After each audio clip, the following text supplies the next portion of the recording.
I work as an everyday mechanic down in Melbourne, and my whole life, I was incredibly close to my granddad.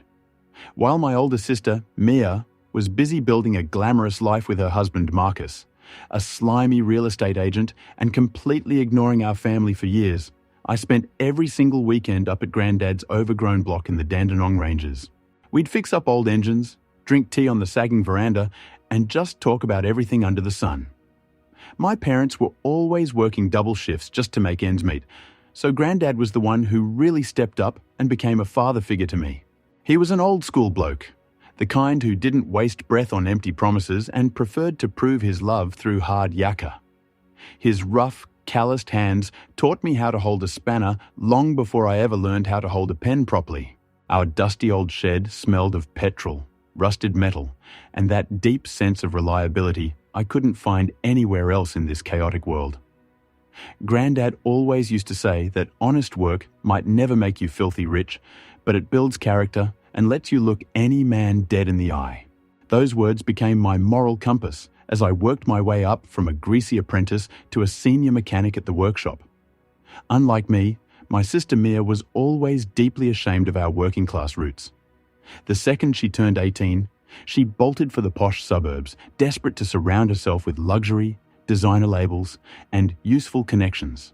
To her, the smell of engine oil permanently stained into my skin was the ultimate sign of a loser who was stuck at the bottom of the social ladder. She'd visit Granddad maybe once a year, usually at Christmas. And even then, she'd just perch gingerly on the edge of the old armchair and brag about her latest expensive holiday. Granddad saw right through her, but he never laid a guilt trip on her. He'd just quietly pour the tea and nod along to her arrogant stories.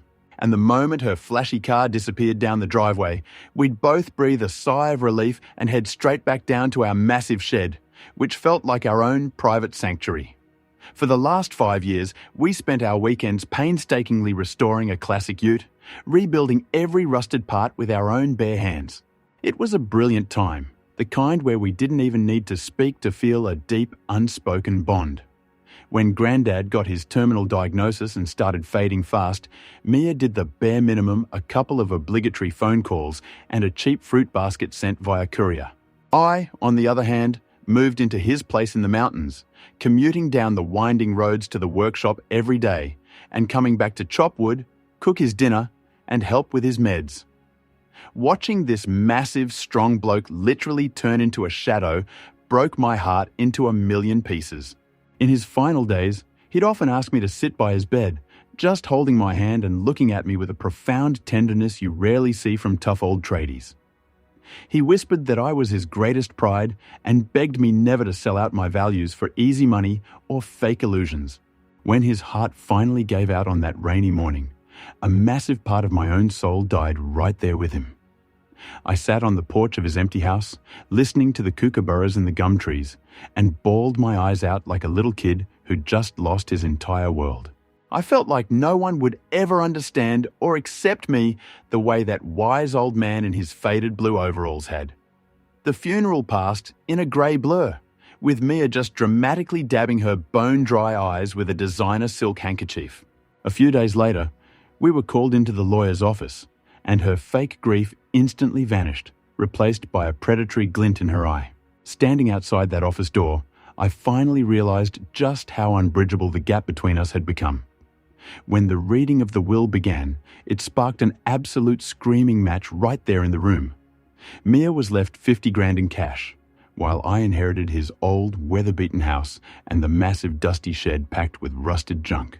My sister chucked a massive wobbly, screaming that it was completely unfair and that the old man had lost his marbles, giving the land to a grease monkey. I was too devastated to even think about the money or the property value. To me, that block of land was simply a priceless memory of the man who meant the most to me. 3 weeks after the funeral, Mia and Marcus suddenly rocked up at my cramped rental flat with wide fake smiles and a pricey bottle of Shiraz. I was halfway through a reheated pizza after a grueling shift when I heard this insistent, almost demanding knock at the door. Opening it, I froze in surprise. My sister, who had ignored my address for years, was standing on my doorstep in a designer coat, visibly wrinkling her nose at the smell of the hallway. "Hey, little brother, We just wanted to check in on you. See how you're coping with the loss, Mia cooed, her tone dripping with cheap theatrical sympathy. Marcus immediately squeezed in right behind her, flashing his trademark sleazy real estate agent smile, and casually shoved the fancy wine into my hands. Mate, we know it's a bloody tough time right now, so we came over to offer some real, tangible help. He started smoothly, not even bothering to wipe his shoes on the mat.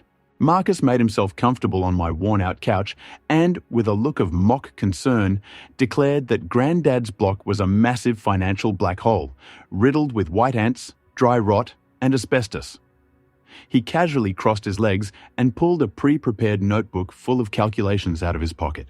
I've had a chat with a few inspectors and honestly, the situation with that land is absolutely dire, he announced, pulling the most tragic face he could muster.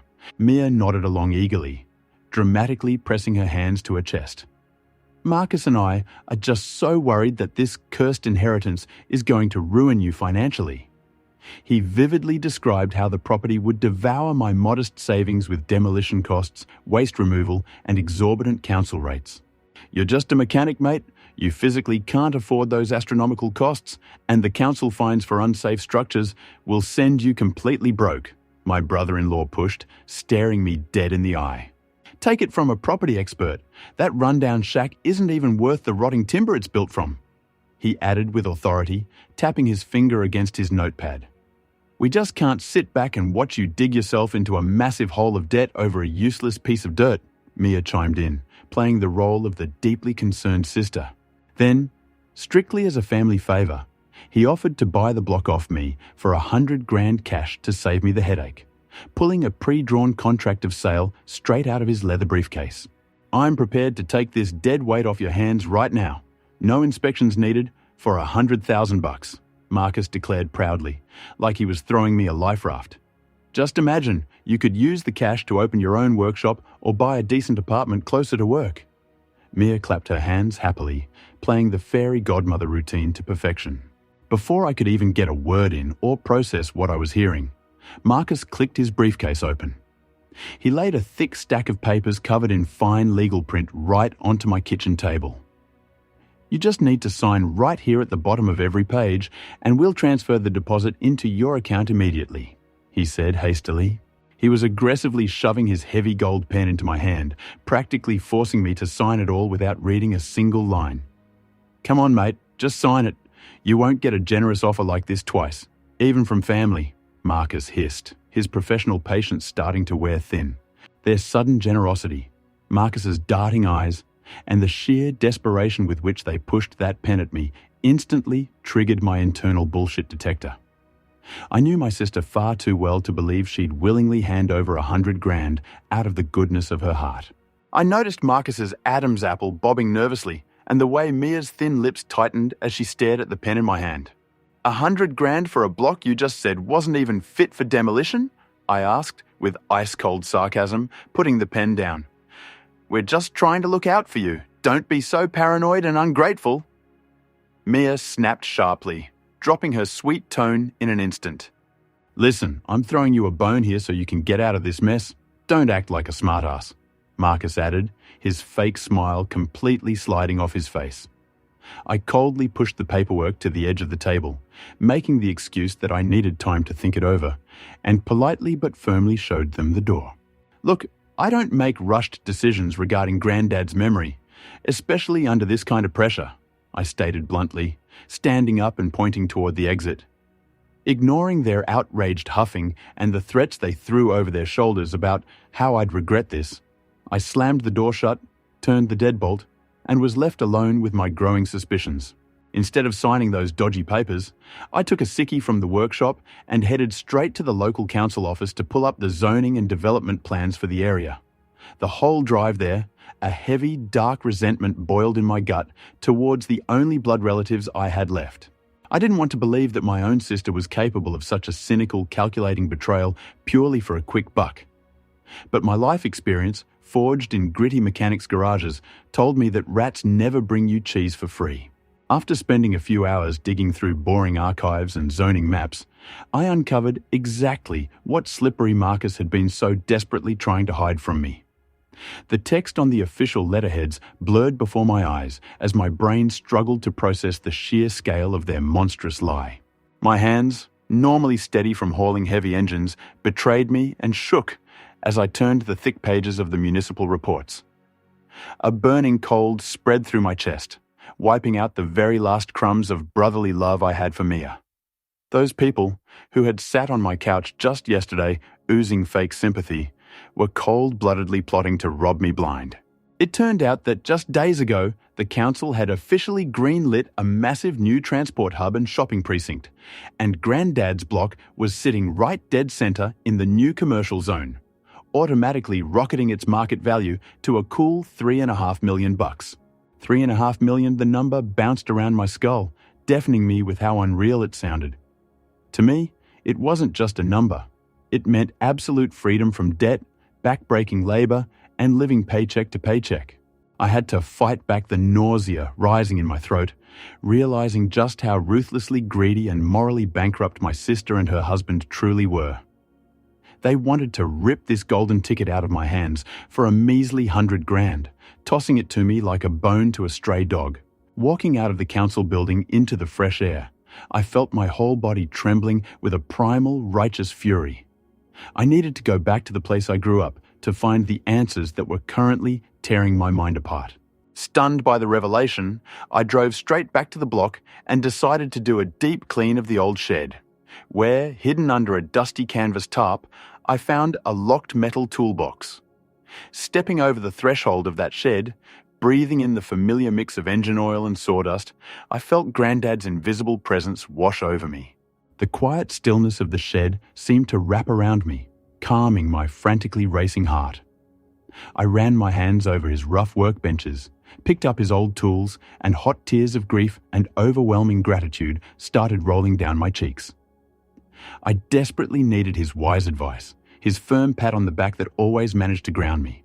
Choking on the dust and the flood of memories, I grabbed a heavy mallet and smashed the rusted padlock off the metal box. The screech of the lid opening sounded loud in the quiet shed, like a message sent straight from the past.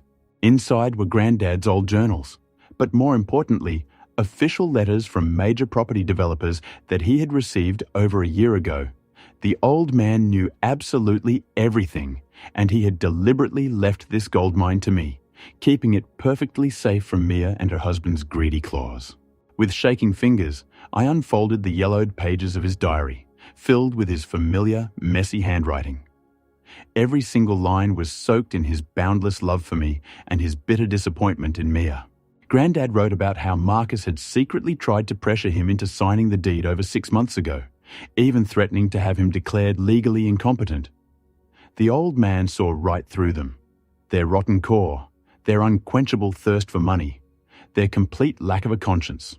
He intentionally kept the zoning changes a secret until the day he died, ensuring this piece of land would be my ultimate reward for loyalty and honest hard work.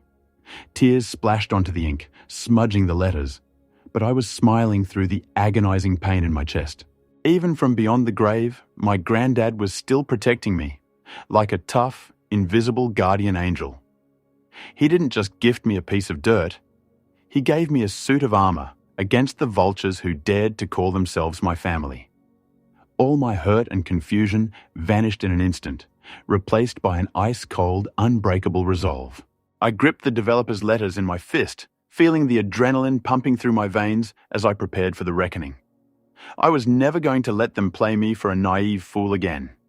It was time to show them that Granddad's blood ran thick in my veins.